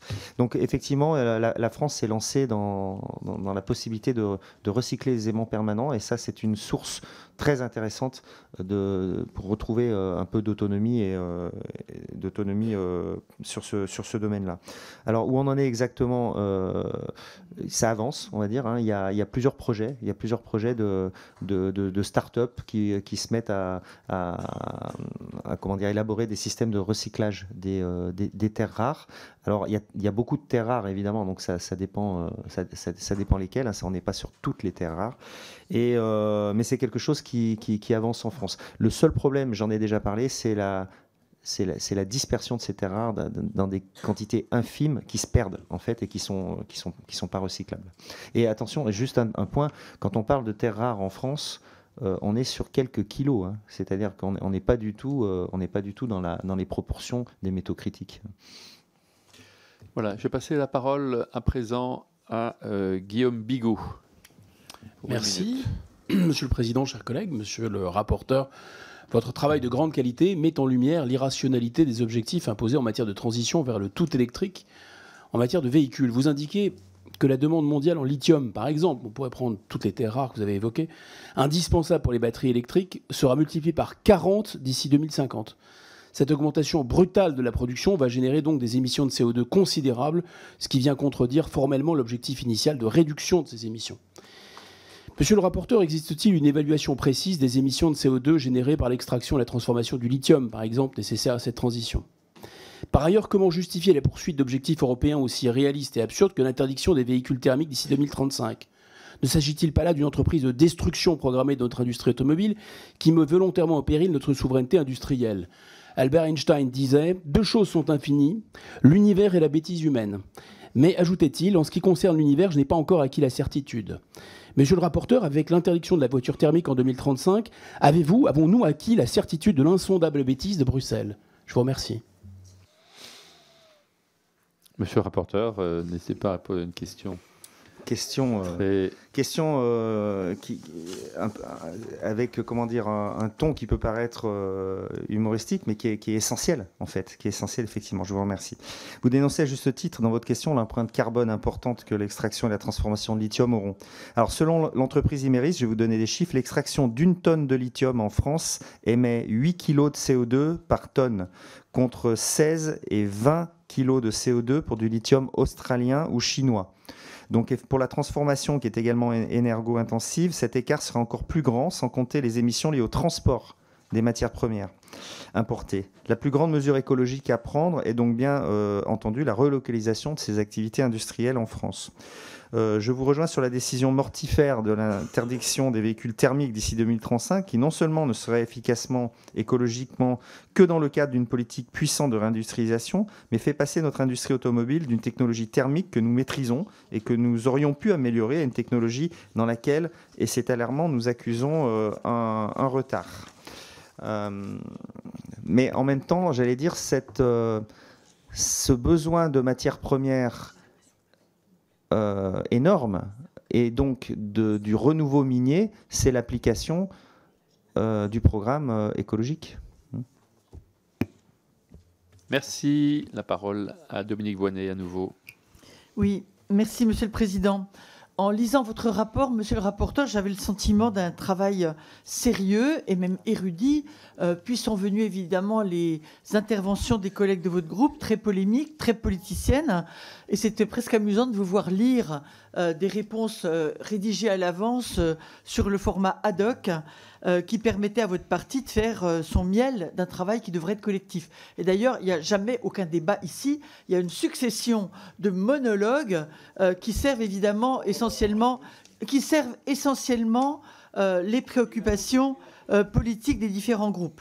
Je voudrais ici quand même dire que dans le prolongement des réflexions de Pierre-Yves Cadalin auxquelles vous avez répondu de façon ironique, je pense qu'il faut qu'on se pose des vraies questions. C'est-à-dire à quels besoins prioritaires entendons-nous répondre ? Est-ce que l'obsolescence frénétique de la plupart des objets de consommation courante est raisonnable et supportable ? Il va falloir hiérarchiser nos priorités, répondre à des besoins de la communauté humaine et pas aux préoccupations consuméristes des adolescents consommateurs de TikTok. Ça, c'est la première chose. La deuxième, c'est on a octroyé des centaines de millions à des filières visant, en termes de recherche et de développement, à sécuriser, par exemple, le recours à l'énergie nucléaire. Pourquoi est-ce qu'on ne pourrait pas le faire pour les terres rares ? C'est-à-dire qu'on a besoin de programmes européens et peut-être même internationaux qui nous permettent effectivement de gérer de façon responsable ces ressources. Je crois que M. Lecoq l'a dit tout à l'heure, tout autant que Pierre-Yves Cadalin, on a absolument besoin de sortir de l'idéologie sur le sujet. Ce dernier sujet, vous me pardonnerez, Monsieur le Président, mais s'agissant de la relocalisation des activités industrielles et minières, vous ne trouverez pas dans mon parti de personnes qui s'y opposent parce qu'on n'a pas de satisfaction particulière à exporter la pollution, les nuisances, le travail des enfants et des prisonniers à l'autre bout du monde. Merci pour vos réflexions, Madame la députée, mais moi je vous pardonne bien évidemment pour le temps. Non, on a un peu de temps là, donc profitons effectivement de ce débat. Vous voulez répondre, Monsieur le rapporteur ? Bien sûr. Madame Voynet, le sujet est politique. Donc, le sujet, mais je vais vous répondre sans j'avais préparé vos questions et elles correspondent à peu près. Le sujet est politique, effectivement. Donc, ne vous étonnez pas qu'il y ait des réponses politiques. Tout d'abord, quelles sont les priorités ? Alors, évidemment, vous parlez de l'obsolescence, etc. Ça, ce sont des sujets importants. Mais ce sont les industriels qui vont aussi répondre à ces sujets sous la pression des consommateurs, etc. Mais quelles sont nos priorités ? Nos priorités, dans ce rapport, c'est pas l'obsolescence. C'est que la France reste un pays industriel. C'est que la France reste un pays innovant. C'est que la France reste un pays puissant. Et c'est que la France reste un pays souverain dans cette compétition acharnée qu'on peut déplorer, mais qui existe. Vous avez parlé il faudrait mettre en commun les ressources naturelles, etc., etc. Ça part d'un... Non, mais les terres rares. Une coopération... Non, la recherche et le développement. Ah, vous parliez de la recherche et du développement. OK. Ça, c'est quelque chose qui existe dans une certaine mesure. Mais les les brevets industriels sont protégés, secrets, et on n'est pas tout le temps dans la coopération. Je vais vous même dire, même entre les entreprises françaises et l'État qui demandent de la transparence sur les stocks et les stratégies pour arriver à des chaînes de valeur, ne sont pas faciles. Parce que les industriels veulent protéger leurs avantages compétitifs sur leur approvisionnement, sur leur stock et sur leurs secrets industriels. Donc vous voyez, on est loin de cette vision un petit peu idyllique que vous prenez, qu'on pourrait tous souhaiter, mais on a aussi la réalité du monde dans lequel on vit et de la compétition entre les pays et entre les industries. Merci. La parole à Pierre-Yves Cadalin. Si plus personne ne s'inscrit, ce sera donc le dernier intervenant, le dernier échange avant de passer au vote. Oui, merci Monsieur le Président. Plusieurs remarques tout de même, parce que sur la remarque ironique tout à l'heure du rapporteur disant que finalement la question était prévisible, que nous étions dans des sociétés, j'ai trouvé ça assez amusant, à tendance capitaliste. Voilà quelque chose, un énoncé très scientifique. Bien.